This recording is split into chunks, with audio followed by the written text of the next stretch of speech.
Hello, I'm Delaney Ruston, physician and the creator of the Screenagers movies, and this is the Screenagers Podcast. Today's episode really resonates with me. Let me ask you a question. Do you have a strong inner critic like I do? Do you beat yourself up at times, including around how you're doing as a parent? If so, this episode is going to be really helpful. Have you heard of the term self-compassion? And if so, maybe like me, you've been a little skeptical about it. I confess that I was. But then recently, I started learning more about the science of it and how to practice it. And this made me wonder about the ways self-compassion can help with parenting, particularly parenting around screen time. So I invited our guest to today's show, Kristin Neff. Kristin holds a Ph.D. in psychology and is a pioneer in the field of self-compassion. She is well known for having created a validated tool for measuring self-compassion and has published over 100 scientific papers on the topic. She's the author of the popular book, Self-Compassion, The Power of Being Kind to Yourself, and Dr. Neff is a mom herself.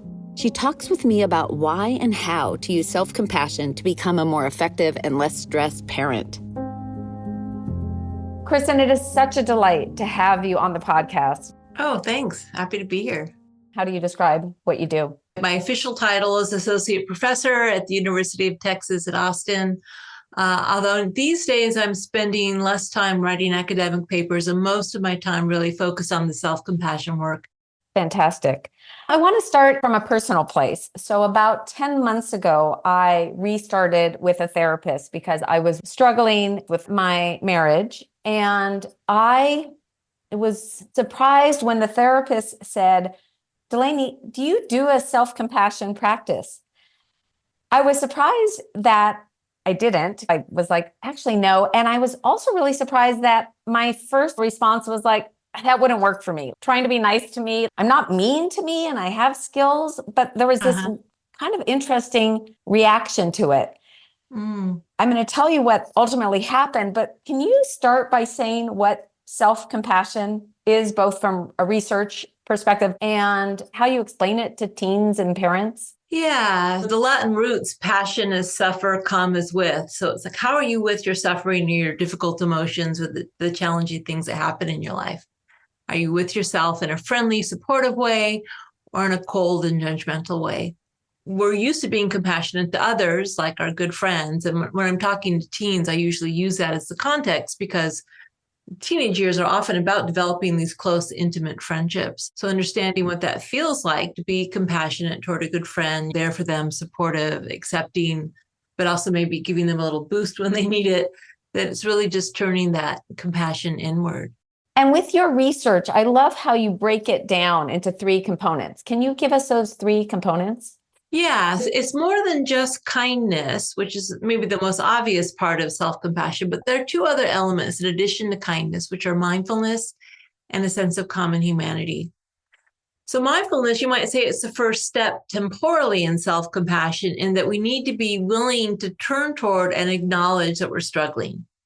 And you might think that's really obvious. Sometimes it's not. Either we just like, okay, I'm just going to push on through this so we don't pause just to say I'm having a hard time. Or we do the opposite. We get like blended with all the difficult emotions. We get lost in it.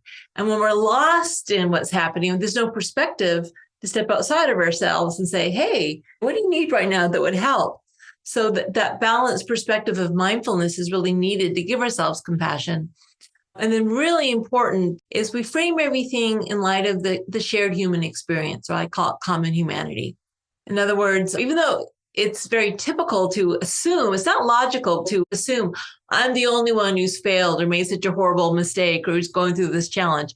And by the way, for teens, that's especially the case because of the personal fable that happens in adolescence. There's not enough life experience to really understand that, oh yeah, mom must have gone through this too, or other people go through this too. So when we remember the imperfection, whether it's making mistakes or failing, or just the imperfection of life, the struggle of life, that this is normal, that you aren't alone. This is actually part of what it means to be human. It softens that sense of isolation and helps us feel more supported as we are with ourselves with compassion. So those 3 elements, mindfulness, common humanity, and kindness.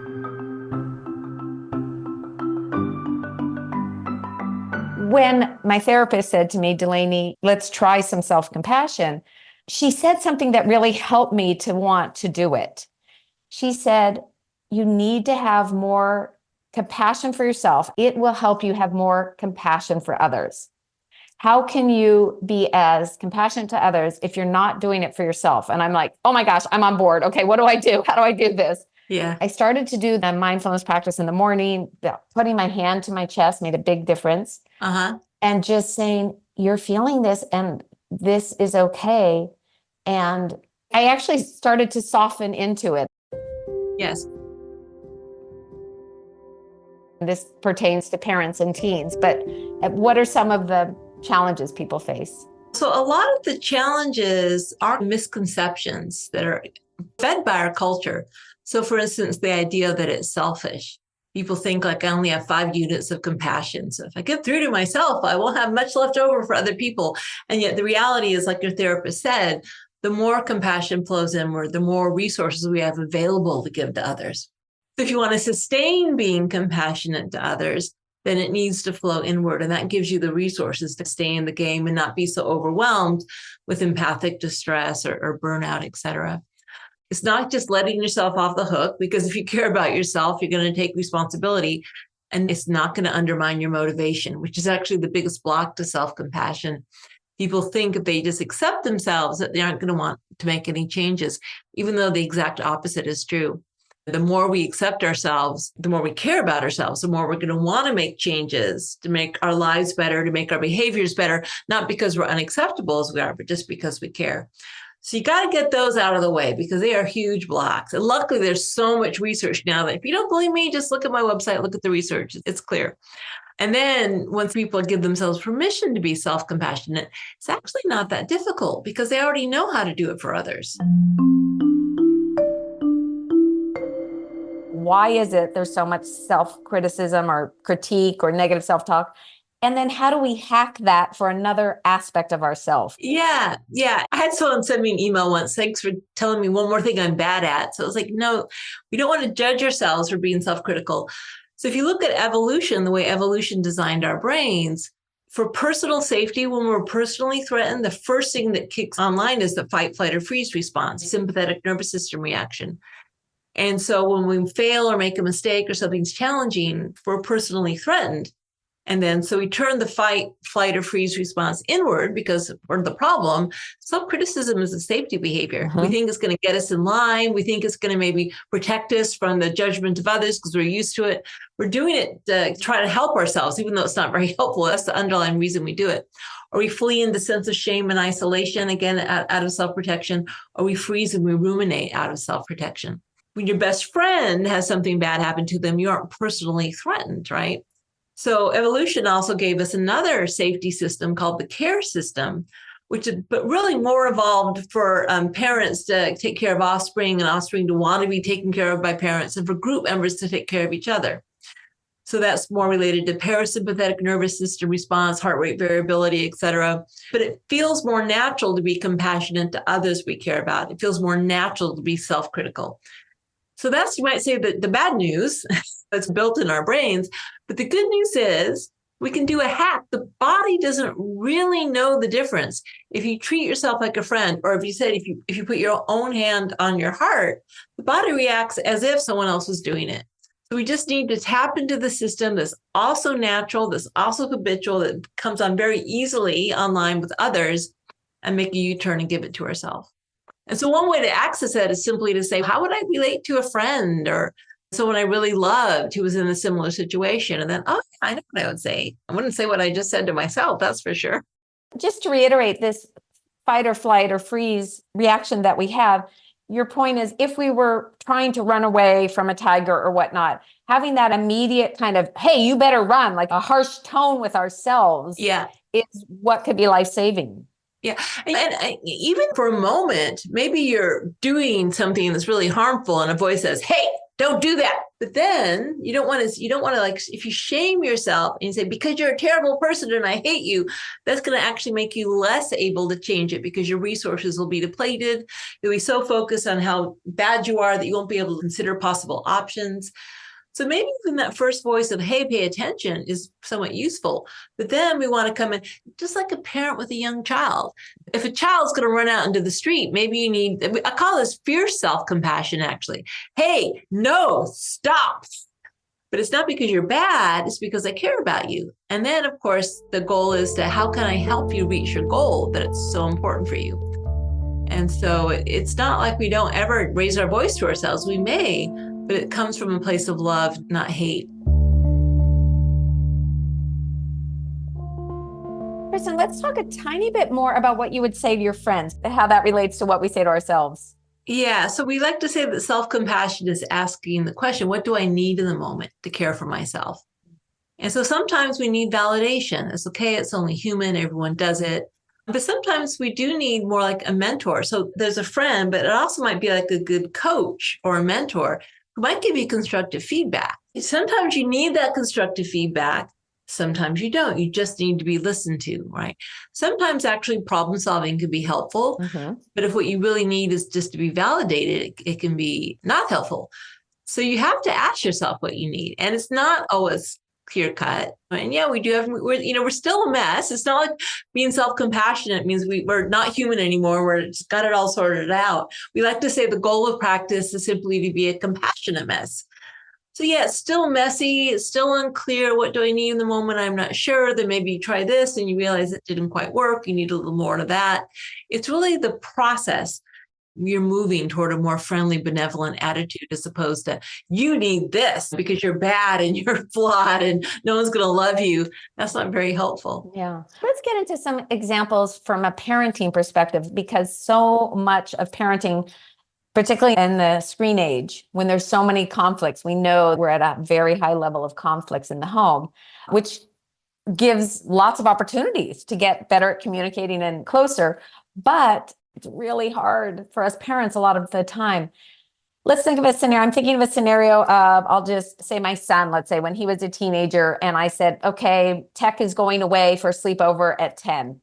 And 10 o'clock comes and he's mad at me. He's pushing back. He's, Mom, we really want to keep doing this thing. And together we had already come up with 10. Like I was going to make it 9. We had done collaborative limit setting. And so I enforced the rule and I feel a mix of hard emotions. Yeah. Am I too strict a mom? Am I being unfair? I'm frustrated at him that he's making me feel bad. Uh-huh. What would self-compassion, what's an example of how that could look for me as a parent in that moment? Yeah, so I think this is really where tender and fierce self-compassion comes in. So tender self-compassion is about acceptance of ourselves as unconditionally worthy because we're human, acceptance of our emotions because they've arisen, and if we fight them, they're just going to be worse.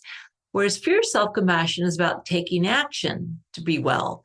And that might mean drawing boundaries, setting rules, saying no, for instance, or protecting ourselves. And it's like yin and yang. We need both and they need to be in balance, because if we're too accepting without any rules or taking action, then we might be complacent or indulgent as a parent. That's not going to help your child. But if we're too much about like rules and taking action and problem solving and doing that, and there's no acceptance, that's not helpful either. So when they combine, I like to call it caring force. So there can be force. I call it mama bear self-compassion as well. There's this energy of power and taking action, but it's always mixed with this tender acceptance, right?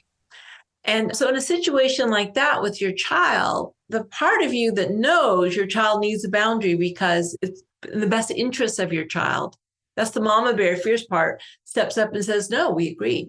The part of you that feels badly about yourself, that's where you need the tender self-compassion towards yourself. It hurts.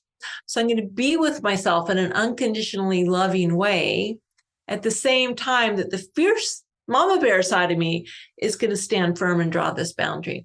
And you really need both. If you have one without the other, then it's incomplete. And so this is in your child's best interest. But let's say you need to draw a boundary, like I'm trying to work. Please don't disturb me unless it's really important type of thing. These are my boundaries.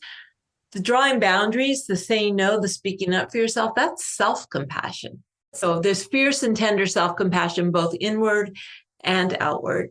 I talk a lot with parents about parenting with integrity. And so if I didn't set that boundary around 10. Yeah. It's actually not just about my son. It's about I'm going to suffer more because I know I'm not parenting with what the science shows, what's in his best interest. And that actually is a way of suffering. So putting that boundary is a compassionate act I'm doing for myself as well as for him. Yeah. And also part of what's going on is we want to feel worthy. We want to feel like we're good parents. We want our kids to love us. And so we're really using our children and their reactions to us to get our sense of self-worth.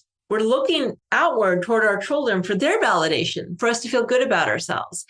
And in a way, that's not really fair to them either, because maybe what they need is to put the phone away at 10, being willing to say, okay, this is an inside job. My worth comes from my relationship with myself. If you do want to question, is this the best thing? Maybe you are being too strict. But if you've decided this is the healthy thing, then you need to give yourself validation and acceptance. Don't rely on your child's reaction to you to get that. That's what self-compassion can give you. Yeah. One of the things that helped me, and it's going to relate to a story about you and your son that I'd love you to recount. As I was going through some really hard times with my two teenagers, and the pain was so intense for me as a parent, and I'm a big believer that there's almost no pain worse than when your kids are in pain and struggling. And what I just got in touch with and has helped me so much is I was so aware of how my compassion for the world got bigger. Just whatever came my way with struggling and suffering, I have started a practice of sitting with it and saying, but the good news is my compassion for the world is growing. I feel connected. It's that connectedness that I'm not alone. And I'm realizing like I just have this humility that is actually making me feel connected. And I want to really nurture that. Yeah. Does that ring true? Absolutely. So one way to approach self-compassion is you think of who is the self that's receiving the compassion and who is the self that's giving the compassion. So the self that's receiving the compassion is, you might say, more a kind of a limited self, or self that makes mistakes and is flawed and just struggling and often feels isolated from other people. But the self that's giving compassion, like where is the compassion coming from? This comes from, you can call it whatever you want, your higher self, your bigger self, your connected self, your spiritual self, like whatever resonates for you. But it's a less limited self. It's a more connected self. My heart's open and it's bigger than me. My son not only has autism, but he also has OCD. So for instance, what I do if I'm dealing with my son when he's having a really hard time is I just imagine that I'm this wide open field of like warm, loving space. Just expand way beyond the confines of my body. If I'm just a wide open field of loving awareness, then it can't be harmed by whatever's thrown at it. So that thing of feeling bigger than yourself when you give compassion is really key. Wow. You have talked about when you were at the park with your son and how you were looking at the other kids in the park. Can you share that story? So the story was I was at the park with my son and he was maybe 4 at the time, and he is autistic, as I mentioned. So I was at the park and it was a beautiful day and there were all these kids with their parents, and all the kids were like playing with each other and coming up to their parents, and it just seemed like they were having so much fun. My son is, especially in the early days of his autism, he used to do this self-stimulating behavior. He was just banging on the slide, listening to the sound. It's very typical of autism. It's just repetitive movement. Wasn't interacting with me, wasn't interacting with the kids. He was totally in his own world. And I started to fall into the sense of feeling really isolated, like, why me? And all these other parents have, I'm assuming, these great relationships with their kids who are interacting with them and playing. And I started feeling sorry for myself, to be totally honest. And so I was going down that rabbit hole. And then it struck me, wait a second, Kristin, you're assuming that all of these parents not only have, but will continue to have a problem-free relationship with your kid, that you're the only one who's struggling with your kid. First of all, there's a lot of autism out there, but even beyond that, maybe it's not autism, but surely a lot of these kids will have like other mental health issues or challenges.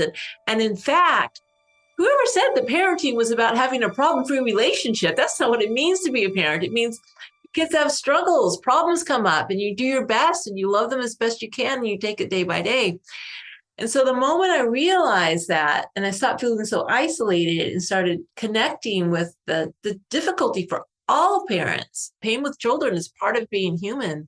Not some people have it more than others, of course, but it's you aren't the only one, and I wasn't the only one. And so the moment I did that, I felt like this real sense of connection with all the other parents there. And this is so important. This is why the sense of common humanity is so important. Getting out of that false sense of isolation. It's just me. It's not. And you realize that, yeah, this is what life entails. Life is messy.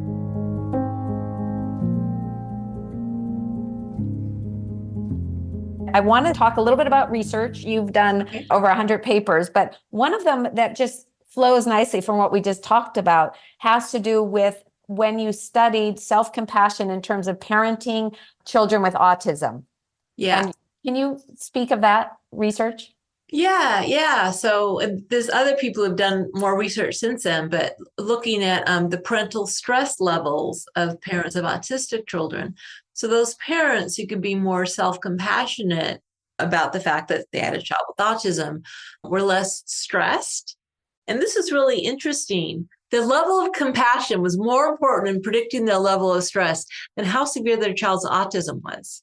I see this in other fields as well. For instance, with combat soldiers, the most important thing in predicting PTSD is not how severe the combat was, but how self-compassionate soldiers are about the combat they experienced. So in other words, it's not that what happens to you doesn't matter, but even more important than what happens to you is how are you relating to what happens to you?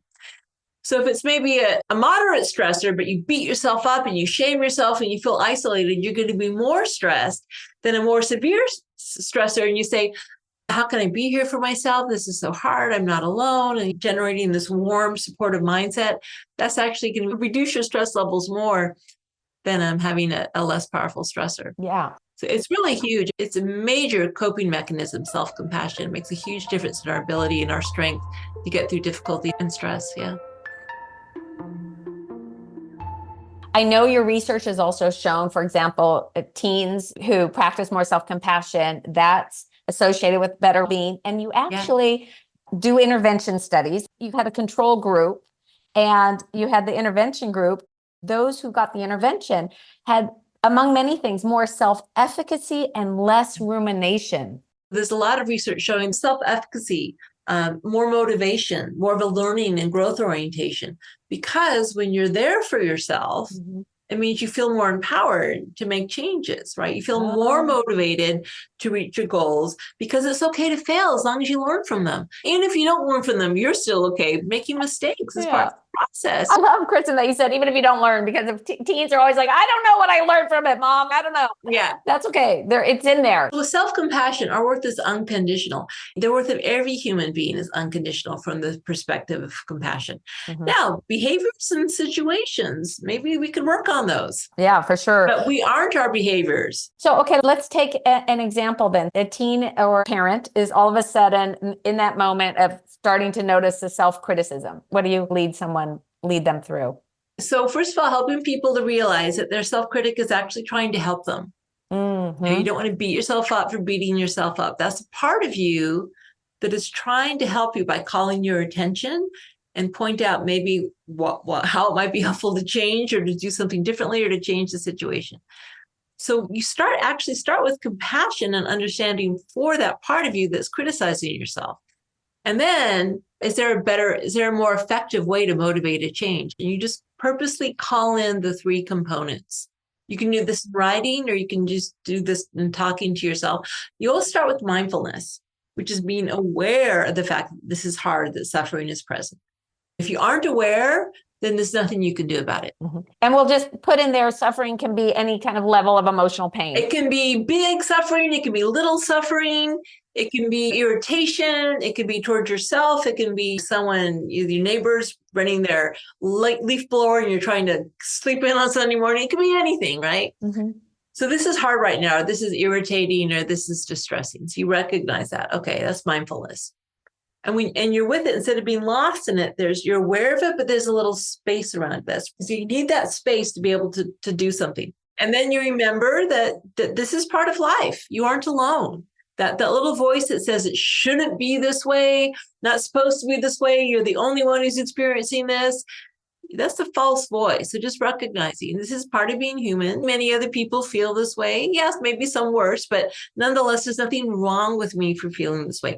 We're humanizing it. That's the thing about compassion. It brings in our humanity as opposed to dehumanizing either ourselves or others. Okay.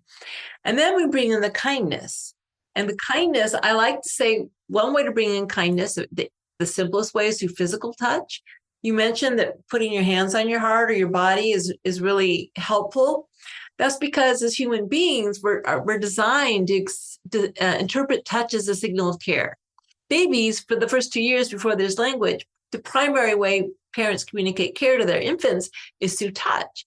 So putting your hands on your heart or your face, or giving yourself a hug or holding your hand, you're actually changing your sympathetic nervous system reaction to be more parasympathetic. You're calming yourself down. You're literally saying, I'm here for you, because you're touching yourself. And then some words of kindness. What would I say to a friend in this situation? Or what do I need to hear right now that would be helpful? And then you say that to yourself. It feels a little weird at first because we aren't used to it, but you become used to it. What inner tone of voice would I use? What would I say? What would be wise? What would be most helpful right now to hear? What are some examples? Sometimes it's just what we really need to know is just, I'm here for you. It's okay. You're doing the best you can. This won't last forever, perhaps. It's okay to make mistakes. I believe in you. Is there something you often say to yourself in particular? Yeah, what always works for me is, I will not abandon you.